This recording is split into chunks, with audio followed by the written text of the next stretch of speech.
सुद्धा यावेळी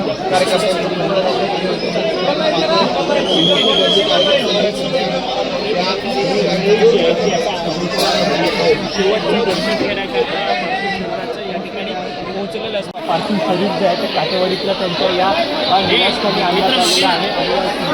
आपण एक लिमिटेशन ठेवूया. महाराष्ट्रातील सर्व बातम्यांचे विश्वासार्ह व्यासपीठ.